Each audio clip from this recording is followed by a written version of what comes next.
¿Cómo estás? Reciba un cordial saludo y bienvenida a este curso de autoformación en el cual se abordarán 5 rutas fundamentales para la restitución del derecho humano de las niñas, niños y adolescentes. En primera instancia vamos a abordar el tema relativo al interés superior del niño, por cuanto resulta fundamental para la comprensión y aplicación de estas rutas. Sean nuevamente bienvenida o bienvenido. Mi nombre es Claudia María Canaza Jorges, actualmente juez en materia de niñez y adolescencia del Tribunal Departamental de Justicia de Cochabamba, que es justamente una de las instituciones que conforman parte de la Mesa Interinstitucional por el Derecho a Vivir en Familia de las Niñas, Niños y Adolescentes. Vamos a empezar entonces con el desarrollo de esta primera unidad.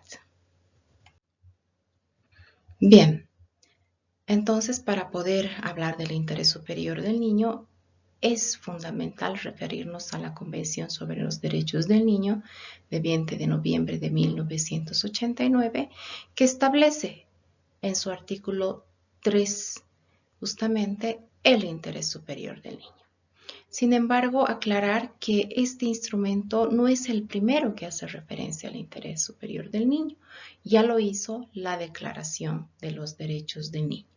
Sin embargo, se configura en el primer instrumento que recoge por primera vez todos los derechos civiles, políticos, económicos, sociales, culturales que se reconocen a las niñas, niños y adolescentes, proponiéndose una protección reforzada con relación a la protección de los adultos. Entonces veremos ¿cuáles son esas características que hacen justamente o que son incorporadas en la Convención sobre los Derechos del Niño y a partir de la cual hablamos de la doctrina de la protección integral? Bien, la doctrina de la protección integral, que es justamente la que se introduce, es decir, el cambio que genera la Convención sobre los Derechos del Niño respecto a la concepción de la infancia, tiene estos 4 pilares fundamentales. El primero es la igualdad y no discriminación. El segundo, el interés superior del niño. El tercero, la prioridad absoluta y efectividad. Y finalmente tenemos la corresponsabilidad o participación solidaria.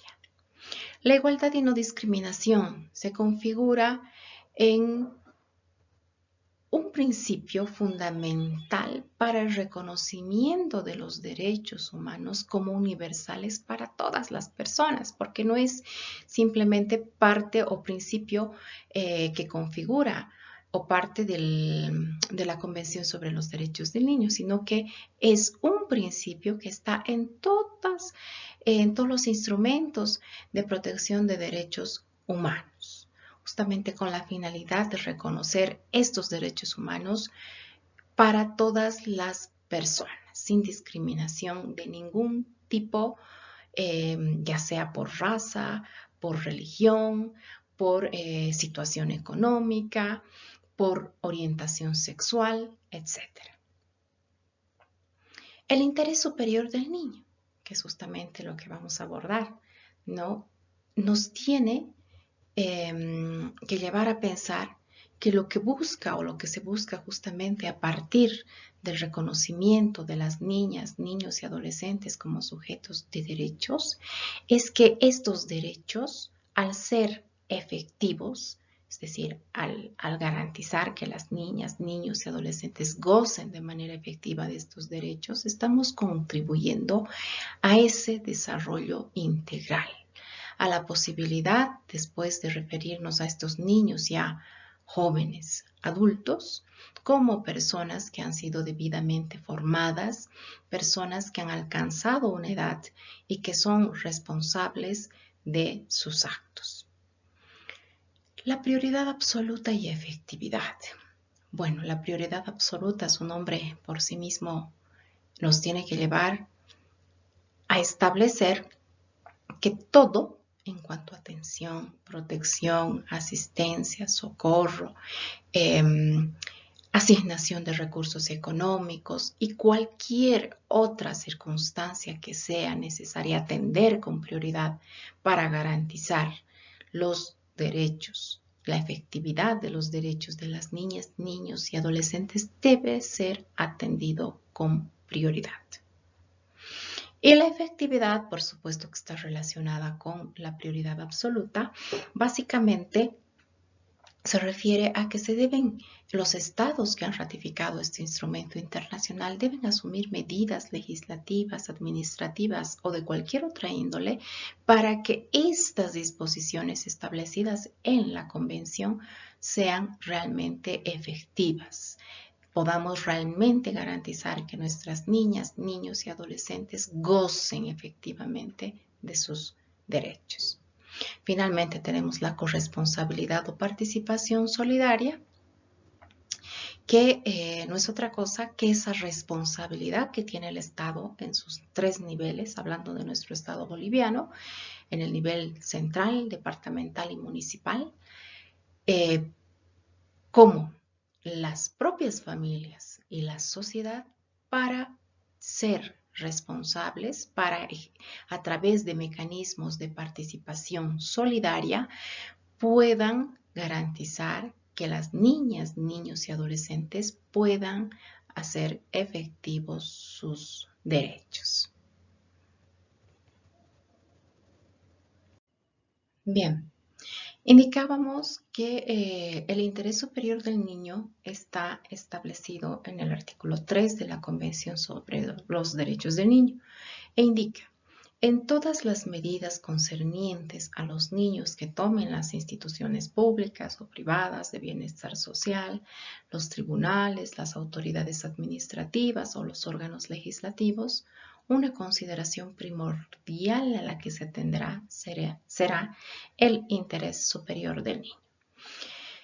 Este interés superior del niño ha sido ampliamente desarrollado en la observación general número 14, que ha sido elaborada por el Comité sobre los Derechos del Niño, que se constituye en el máximo intérprete de las disposiciones contenidas en la Convención.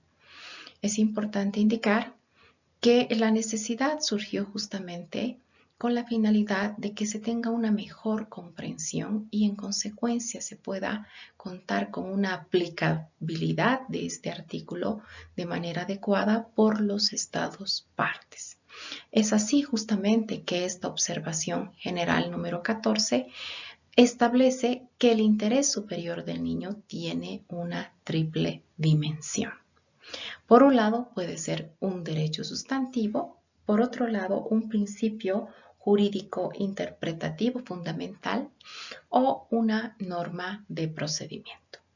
Cuando se refiere a que el interés superior puede ser un derecho sustantivo, justamente nos indica esta observación general que se debe establecer por quien vaya a tomar una decisión respecto a un caso concreto en el cual puedan afectarse los derechos de un niño o de un grupo de niños, la consideración primordial que tiene que tener el interés superior del niño en esa decisión.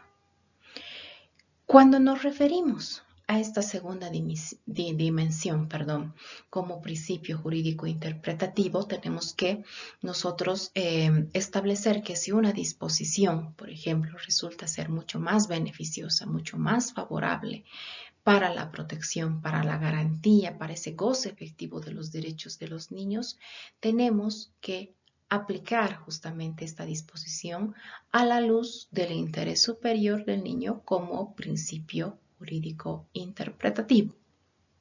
Y cuando nos referimos a esta tercera dimensión, como es el interés superior del niño como una norma de procedimiento, necesariamente tenemos que hacer un análisis respecto a la decisión que se pueda asumir respecto a algún caso en el cual, por supuesto, esté involucrado una niña, niño o adolescente, cuáles pudiesen ser las repercusiones en el niño en el momento de la toma de decisión y cuáles pudiesen ser las repercusiones a futuro. es importante que se consideren estos extremos por cuanto la decisión en un primer momento, si bien puede garantizar la efectividad de los derechos, el que se mantenga de manera indefinida y no exista la posibilidad de realizar un análisis respecto al cambio, a la modificación de las circunstancias que de repente han podido generar el conflicto, la circunstancia, la situación concreta de la cual resulta justamente esta decisión, podría más adelante generar una suerte de vulneración de los derechos del propio niño. Por eso es que es importante conocer esta triple dimensión, a objeto de que cualquier determinación que implique, obviamente, los derechos de una niña, niño o adolescente, realmente estén destinadas a garantizar ese efectivo goce de sus derechos. Bien, continuando, ya ingresando en el plano nacional específicamente, es necesario referirnos a la Constitución Política del Estado que está en vigencia a partir de la actual, ¿no? Constitución que está en vigencia desde el 2009, que incorpora por primera vez el interés superior del niño en la sección quinta referida a los derechos de la niñez, adolescencia y juventud. Esta es una novedad, ¿no? Lo que quiere decir que a partir justamente de nuestra norma suprema, como es la Constitución Política del Estado, se reconoce que debe garantizarse el interés superior del niño, que se traduce en la preeminencia de sus derechos, la primacía en recibir protección, socorro en cualquier circunstancia, la prioridad de atención en los servicios públicos y privados, el acceso a una administración de justicia pronta, oportuna y una asistencia de personal especializado. Con relación al tema fundamental que lleva justamente al desarrollo de este curso de autoformación, como es la restitución del derecho a la familia, esta sección también reconoce el derecho a vivir y crecer en el seno de la familia de origen que tienen, este derecho que tienen las niñas, niños y adolescentes, y reconoce también que en caso de no ser posible, entonces los niños tienen derecho a vivir en una familia que no será su familia de origen, pero será una familia sustituta, reconociendo la posibilidad dentro de estas familias sustitutas, la de que se garantice la restitución de este derecho a partir de la integración de los niños a una familia sustituta por medio de la adopción. Bueno, continuando con la normativa nacional, nos vamos a referir ya en esta ocasión al Código Niña, Niño y Adolescente, la Ley 548, que recoge también el interés superior del niño como un principio, que está establecido en el artículo 12, en su inciso A, y establece que el interés superior del niño debe ser entendido como toda situación que favorezca el desarrollo integral de la niña, niño o adolescente en el goce de sus derechos y garantías. Y para ello nos propone justamente hacer el siguiente análisis. Realizar un análisis respecto a la opinión que pueda dar el niño, sus padres, sus guardadores o tutores, en caso de que existiesen, la necesidad del equilibrio entre los derechos y garantías y los deberes que tiene el niño es otro elemento que debe considerarse, su condición específica como persona en desarrollo y la necesidad de equilibrio entre sus derechos y garantías y los derechos de las demás personas.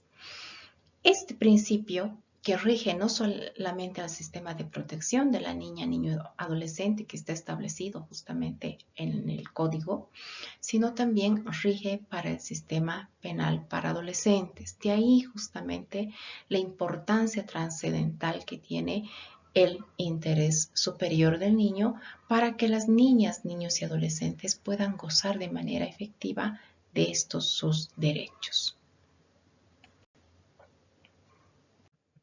Bien, como se había indicado antes, la observación general sobre los derechos del niño número 14, establece 7 elementos para determinar el interés superior del niño.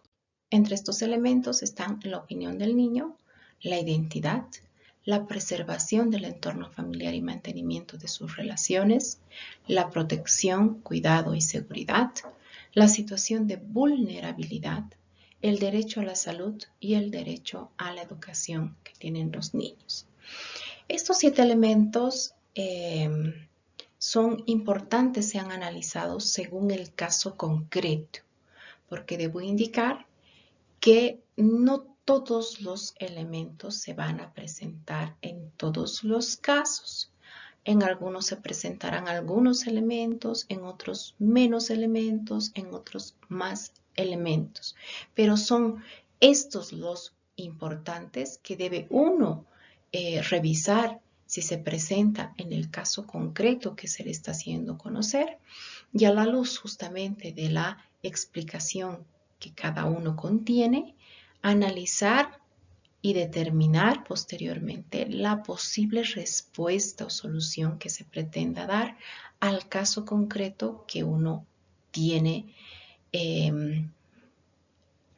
bajo su dirección o bajo su responsabilidad, y en consecuencia esta decisión deberá ser pues aquella que realmente garantice con mayor efectividad ese interés superior de los niños. Y para ello voy a ser muy concreta en referirme a cada uno de los elementos, resaltando la importancia con relación a las rutas que se van a desarrollar, como indicaba al comienzo de esta unidad, en posteriormente, ¿no? En las siguientes rutas, como es el acogimiento circunstancial, la reintegración familiar, la extinción de la autoridad de los padres y finalmente la filiación judicial, que es otra de las figuras, estaba olvidándome de aquella, y finalmente tenemos a la adopción. Bien, con relación a la opinión, es fundamental que en todos los procedimientos podamos conocer qué es lo que opinan, qué pueden decirnos los niños respecto al proceso en cuestión. Obviamente, habrán niños que tienen la capacidad ya de expresarse, de comprender en función a la orientación que pueda dar la autoridad, ya sea judicial o administrativa, antes de que el niño o la niña pueda pronunciarse. Sin embargo, también es importante considerar que para que los niños opinen, se expresen respecto a un caso concreto, no necesariamente debe existir esa verbalización por parte de los niños. Los niños, inclusive siendo bebés, niños con discapacidad, están en condiciones de poderse expresar a partir justamente de las formas que se presentan en las etapas de desarrollo por las cuales van pasando.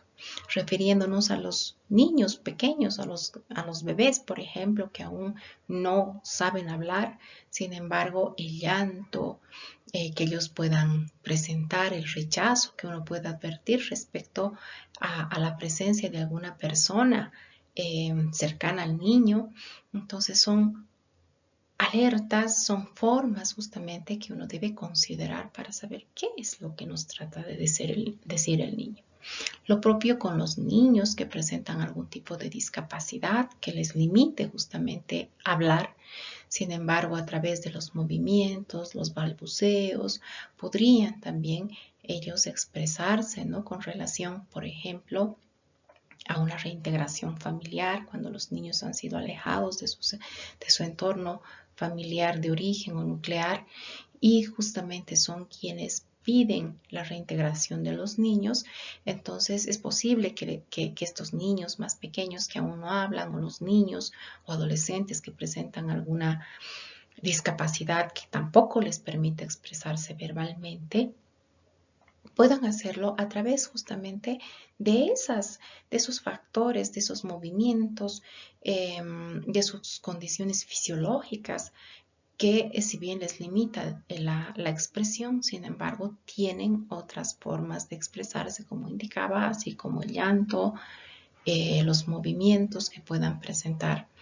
Y para ello, si, por ejemplo, esto está en decisión del juez, el juez probablemente no tenga los conocimientos, la expertise suficiente para poder comprender, por ejemplo, si un niño llora, cómo llora, cuán frecuente es el llanto, el rechazo que pueda presentar a una persona.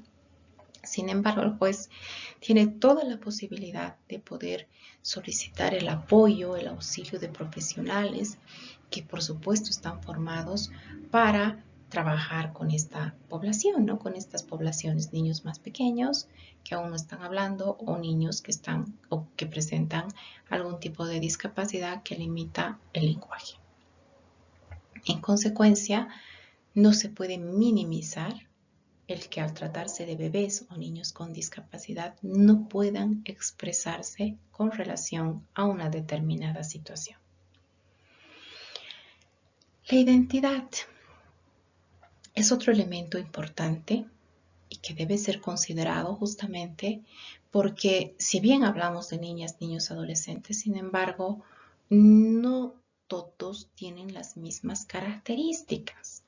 Por ejemplo, no todos van a responder a una misma religión, a una misma cultura, ¿no? A una misma identidad sexual, por ejemplo, ¿no? Entonces, la identidad hace justamente a todos estos factores sociales, culturales, espirituales, religiosos, de la misma formación de los propios niños, ¿no? Que deben ser considerados por las autoridades que vayan a tomar conocimiento de un caso concreto en el cual obviamente va a estar involucrado el derecho de una niña, niño o adolescente. En el caso, por ejemplo, de los acogimientos, ¿no? Cuando se da un acogimiento, un acogimiento circunstancial que implicaría la necesidad urgente de proteger a los niños por la amenaza o vulneración de sus derechos.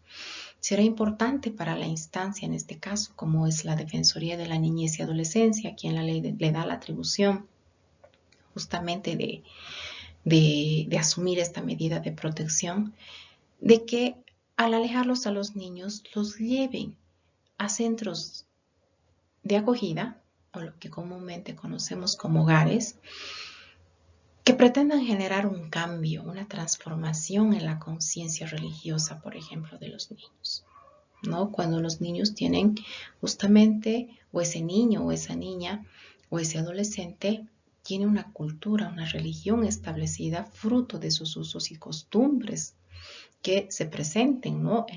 en su cotidiano vivir, en el ambiente en el cual se desarrolla.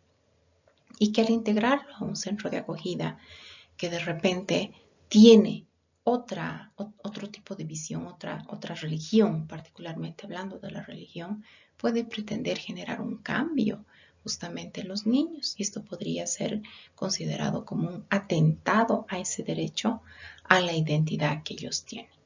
Por eso es que es importante que a momento de asumirse ese tipo de decisiones también se haga el análisis correspondiente de este elemento. Refiriéndonos al tercer elemento, que es la preservación del entorno familiar y mantenimiento de sus relaciones, también resulta fundamental, principalmente para estas figuras como son el acogimiento circunstancial y la reintegración familiar de las niñas, niños y adolescentes. Por cuanto al asumirse justamente esta medida de protección como es el acogimiento circunstancial, muchas veces las instituciones a cargo, es decir, las defensorías de la niñez y adolescencia, los propios centros de acogida, y no hasta hace mucho, inclusive los propios juzgados, ¿no? Se incurrió en una suerte de limitación a este elemento, ¿no? Es decir, no se permitía que el entorno familiar tenga algún contacto o relacionamiento con los niños. No, al contrario, tenían estos familiares que estar solicitando autorizaciones para verlos a los niños, para sacarlos a los niños, para poder convivir de repente algunos días, fines de semana, durante vacaciones con los niños, cuando en realidad este es un elemento que hace a su interés superior, es decir, a que los niños gocen de manera efectiva este derecho que tienen a mantener contacto y relacionamiento directo con su entorno familiar. Y este elemento va más allá, ¿no? Este elemento desarrollado en la observación general va más allá porque nos dice que no solamente en la preservación del mantenimiento de sus relaciones implica a los miembros de la familia del niño. También puede la comunidad estar identificada como parte del entorno con el cual el niño tiene relacionamiento y por lo tanto tenemos que garantizar el mantenimiento de sus relaciones. ¿Cuántas veces se han presentado, por ejemplo, casos en los cuales niños han sido dejados en sus domicilios mientras los padres se perdían por días, ya sea por el consumo de bebidas alcohólicas o porque realizan algún tipo de trabajo, ¿no? Pero que ciertamente implica dejarlos en una situación de riesgo a los niños porque los dejaban encerrados, muchas veces sin la alimentación correspondiente dada la etapa de desarrollo por la cual atraviesan, ¿no? Que requieren justamente alimentos nutritivos para el desarrollo físico justamente de ellos. A veces en ese tipo de situaciones la comunidad, los vecinos han sido los que han empezado a brindar este apoyo a los niños, los que les han brindado protección, los que han presentado las denuncias a instancias como las Defensorías de la Niñez y Adolescencia para que intervengan justamente y se ponga un fin a esta vulneración de derechos. Pero llegado el momento de que estos vecinos que piden ver a los niños, saber de ellos, lo primero que suele hacerse es justamente decirles, si usted es familiar, usted presente el documento que acredite que es familiar. Y cuando se les dice, no, no soy familiar, entonces no los puede ver a los niños, sin considerar justamente estos aspectos antes indicados. Y seguramente sin considerar también que los niños pueden demandar ese contacto y relacionamiento con estas personas, que si bien no son sus familiares, son personas con quien han entablado relacionamiento y que probablemente por agradecimiento o inclusive porque se van generando lazos de afecto con quien brinda a uno apoyo, entonces vean, ¿no? Y demanden esta necesidad de poder relacionarse con estas personas. Lo propio con los padres.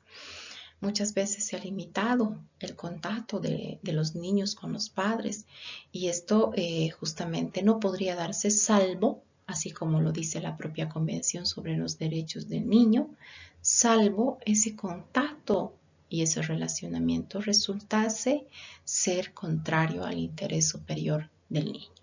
En esas circunstancias, por supuesto, tendrá que existir una limitación a ese contacto y relacionamiento. ¿Por qué? Porque no es lo mejor para el niño, porque no es beneficioso. Al contrario, puede ser perjudicial y nocivo para el niño. En esas circunstancias, por supuesto, habrá que negar ese contacto y relacionamiento. Pero si no se presentan, si la situación no ameritase asumir una determinación de esta naturaleza, ¿por qué negar ese contacto, ese relacionamiento del niño con su entorno familiar y con otras personas, como indicaba, que pueden ser miembros de la propia comunidad, que son necesarios justamente para que el niño se sienta bien, para que el niño se vea protegido en el ejercicio de sus derechos, ¿no? Entonces son aspectos que necesariamente los tenemos que considerar a momento de nuestras intervenciones. Este otro elemento, como es el cuidado, protección y seguridad, nos tiene que llevar a pensar particularmente de que tenemos que garantizar el bienestar integral de los niños. ¿Y esto qué quiere decir? Que se debe garantizar que los niños estén protegidos contra cualquier forma de abuso, de violencia física, psicológica o sexual. Y también es importante, para hablar del tema de seguridad, garantizar que los niños reciban el afecto, la atención que requieren por parte de sus familiares o por parte de aquel adulto que está asumiendo la responsabilidad de su cuidado. La situación de vulnerabilidad. Ya habíamos indicado justamente que la Convención sobre los Derechos del Niño reconoce, ¿no?, estos derechos específicamente para las niñas, niños y adolescentes, dada su condición, la etapa de desarrollo por la cual atraviesan y que implica justamente que se encuentren en situación de vulnerabilidad. Pero dentro de este grupo de niños pueden haber niños que presenten aún una mayor vulnerabilidad. Podríamos decirlo de esta manera, una doble vulnerabilidad. ¿Por qué? Porque presenten condiciones que no se presentan en todos los niños, como por ejemplo los niños que presentan discapacidad. Obviamente un niño con discapacidad con relación a un niño que no tiene discapacidad, pues surgirá la necesidad de poder brindar una mayor protección, que la protección reforzada que se da a todos los niños, para este niño que presente discapacidad tendrá que ser doblemente reforzada. De la misma manera, con relación a niños que viven en situación de calle, los niños en movilidad humana, que son los que están migrando, ¿no? Entonces también requieren que se consideren estas sus situaciones particulares para que la protección que reciban sea doblemente reforzada.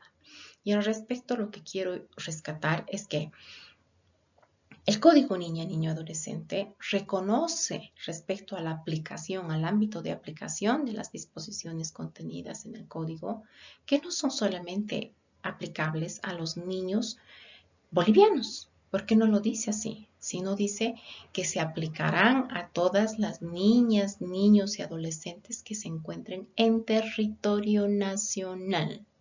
Eso es lo que nos dice el Código. En consecuencia, la intervención de cualquier instancia, defensorías, CEDEPOS, centros de acogida, juzgados, tiene que garantizar que esta intervención, independientemente de la nacionalidad de los niños, tiene que garantizar la efectividad de sus derechos. Bien, con relación al derecho a la salud y al derecho a la educación, hay dos aspectos que los hacen,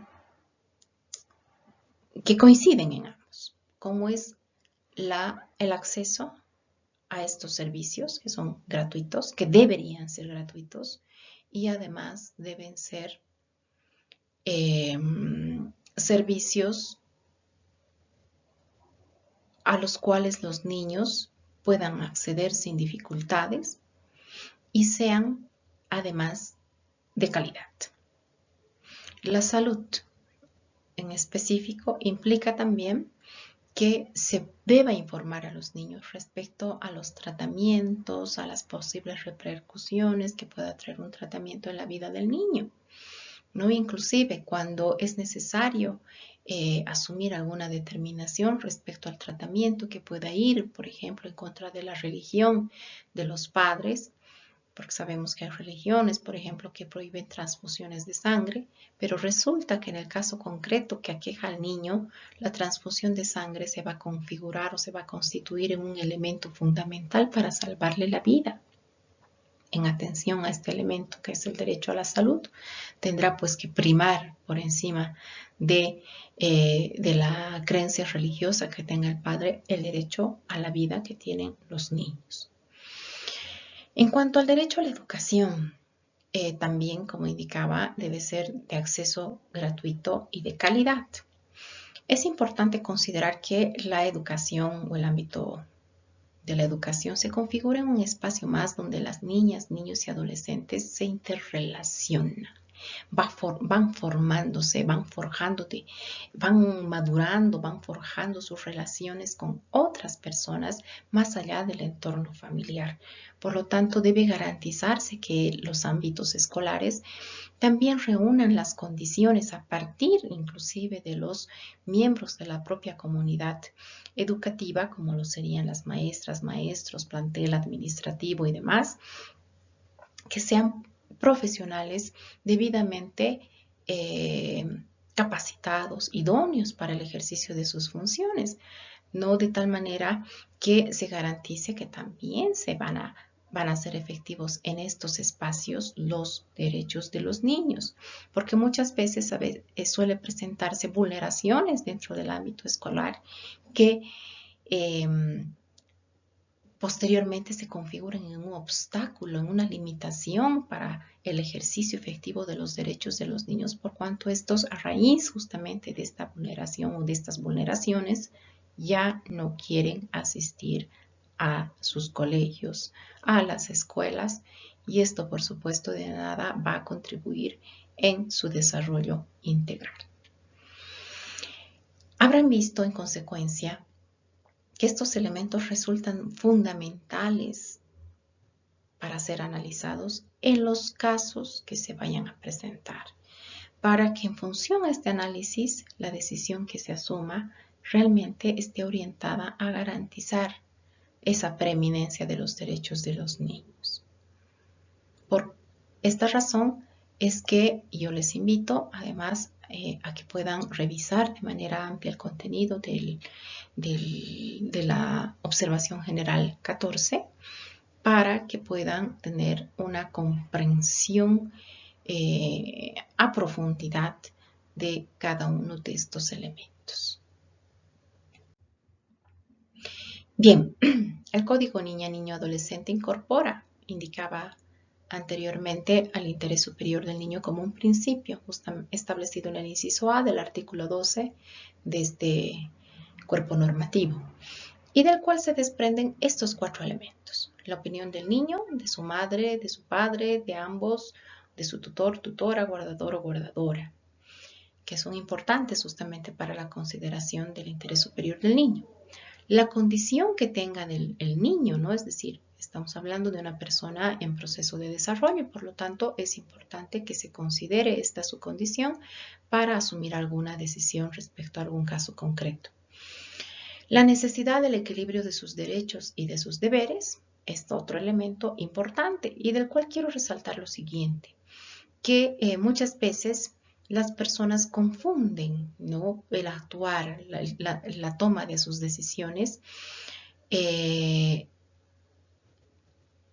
cuando a raíz del incumplimiento de un derecho se pretende limitar, cuando a raíz, más bien dicho, del cumplimiento o incumplimiento de un deber, se pretende limitar un derecho de los niños. Por ejemplo, el hecho de que no hayan los niños realizado sus tareas, sus labores escolares. Entonces, el papá o la mamá a cargo, la primera decisión que suele asumir es justamente el de limitarles el derecho a que los niños puedan recrearse. Tenían planificado una salida en bicicleta y resulta que a raíz de que no hicieron sus tareas, pues el padre o la madre indican que ya no va a haber esa salida en bicicleta. En consecuencia, lo que se está haciendo es suprimir un derecho por el incumplimiento de un deber, ¿no? Y aquello no podría ser, porque finalmente el niño, para ejercer de manera responsable sus derechos y deberes, debe recibir la guía, la orientación, la supervisión, la corrección del adulto.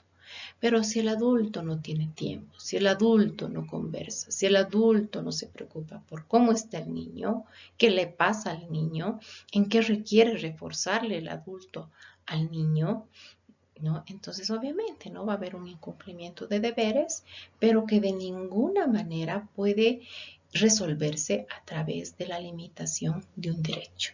Tendrán los padres o los responsables del cuidado del niño que aplicar otro tipo de estrategias, que sería en el caso ponerse a pensar y analizar qué es lo que está ocurriendo para que el niño no esté cumpliendo con sus deberes sin la necesidad de menoscabar un derecho. Finalmente, este otro elemento, ¿no? La necesidad del equilibrio entre los derechos y garantías del niño y los derechos de las demás personas. Por supuesto, también es un elemento muy importante que debe ser analizado a momento de determinar qué es lo mejor para los niños. Bien, finalmente vamos a ver las garantías procesales. Una de ellas es las condiciones para que el niño exprese su opinión. Es decir, que los niños en todos los procesos tienen que ser escuchados. Vamos a ver, o van a ver ustedes, que en figuras legales como la afiliación judicial, la extinción del ejercicio de la autoridad, el legislador ha omitido establecer dentro del procedimiento el momento para escuchar la opinión del niño, para que el niño pueda expresar su opinión con relación al caso concreto. En atención a su interés superior, en consecuencia, tendrá que subsanar, ¿no?, la autoridad jurisdiccional, estableciendo un momento dentro del procedimiento para poder garantizar que el niño exprese su opinión. Otra garantía es la obtención de la información pertinente.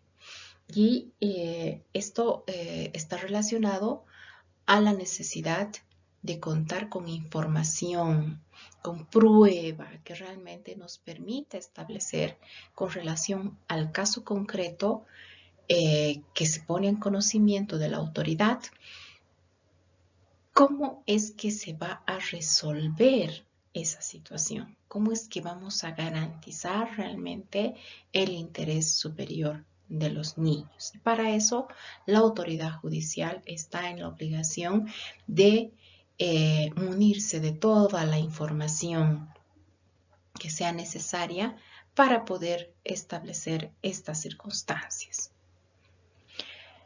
El diseñar procesos rápidos, y esto está relacionado con la percepción que tiene el niño respecto al transcurso del tiempo. Los niños, cuando pasan por una situación, obviamente que implica una amenaza, una vulneración de sus derechos, requieren de respuestas prontas, rápidas y oportunas, por cuanto si esta respuesta demora mucho tiempo, el impacto que esta respuesta pueda generar en el niño no va a ser el mismo impacto que sí se daría ante una respuesta rápida al problema que exista respecto al niño. Por eso es que los procedimientos deben ser rápidos, ágiles. Y justamente una de las finalidades también del poder de que se hayan desarrollado estas rutas es justamente para que no estemos sujetos a interpretaciones equivocadas de la norma y estemos peleando para ver quién tiene que hacer qué cosa, ¿no? Y esto, por supuesto, retrasa la culminación del proceso y, por lo tanto, la respuesta que el niño está esperando del mismo, ¿no? Entonces, las rutas tienen esta finalidad. Además, que es importante rescatar o destacar, más bien dicho, que los procedimientos establecidos en el código son procedimientos sumamente rápidos, ¿no? Lo que permite, por supuesto, darle una respuesta pronta a los niños. Sin embargo, también hay algún procedimiento que, dada la importancia que tiene para la restitución del derecho del niño a vivir en familia, esta restitución, para que sea efectiva y definitivamente orientada en el mejor interés de los niños, no necesariamente requería de la disminución de tiempos para el desarrollo de los pasos procesales. sino más bien otro tipo de mecanismos que permitan garantizar que estos procesos se van a desarrollar en los tiempos suficientes para realmente garantizar que la decisión final responderá pues a los más altos intereses de los niños. Los profesionales cualificados, las intervenciones que se vayan a realizar, por supuesto, tienen que ser por profesionales idóneos, debidamente formados en determinadas situaciones que se vayan a presentar durante el desarrollo de los procesos y que requieran y de los cuales justamente se requiere una intervención especializada. La representación letrada adecuada, ¿no? Entonces, el profesional que vaya a representar a los niños tiene que tener conocimiento respecto al tema, es decir, respecto a los derechos de los niños, y de esta manera se puede garantizar realmente que esta representación sea adecuada, porque de no serlo así, entonces lo más probable es que las intervenciones de este representante, al contrario de beneficiar en la efectividad de los derechos de los niños, perjudique a los mismos. Los mecanismos para revisar decisiones es otra de las garantías que implica que necesariamente las decisiones que se puedan asumir también puedan ser revisadas por autoridades superiores. Vamos a ver también en figuras como la afiliación judicial, la extinción de la autoridad, que el legislador no reconoce la posibilidad de impugnar la resolución de primera instancia, es decir, la resolución del juez que va a conocer en primera instancia el caso, ¿no? Entonces, habría que analizar si realmente esta es una garantía. Y finalmente tenemos la argumentación jurídica. En el caso, por ejemplo, de la opinión de los niños, cuando los niños se expresan, opinan respecto al caso concreto y el juez, obviamente, después de escucharlos, se aparta de lo que los niños piden, de la opinión del niño, el juez tiene la obligación de argumentar, de fundamentar, de indicar por qué se está apartando de esa decisión. Porque no es suficiente decir, el niño ha dicho que quiere estar con su familia, pero no voy a dar curso. Tendrá que decir por qué no es posible que el niño esté con su familia a pesar de que éste pide estar con su familia. Probablemente porque no se hayan superado los factores de riesgo que se presentan en ese entorno familiar. Probablemente porque la familia resulta siendo familia que además está involucrado en la comisión de delitos que implican vulneración de derechos de otros niños, niñas y adolescentes, ¿no? Entonces, circunstancias que por supuesto podrían ser contrarias al interés superior del niño y que obviamente el niño, tal vez al no conocer de estas circunstancias, demande, ¿no? El poder estar nuevamente bajo el cuidado de sus progenitores. En consecuencia, es una garantía, se constituye en una garantía procesal el que la autoridad judicial deba argumentar jurídicamente sus decisiones. Bien, de esta manera estaríamos concluyendo con esta primera unidad y nuevamente les invito a que puedan dar una lectura muy amplia de esta observación general a fin de que puedan contar justamente con un instrumento más que les permita el poder tener intervenciones idóneas que vayan a garantizar de manera efectiva el interés superior del niño, que no es otra cosa que garantizar que los derechos de las niñas, niños y adolescentes sean efectivos. Me despido y nos estaremos viendo en la unidad relativa a la ruta de atención de adopción. Que tengan un buen resto de jornada. Hasta luego.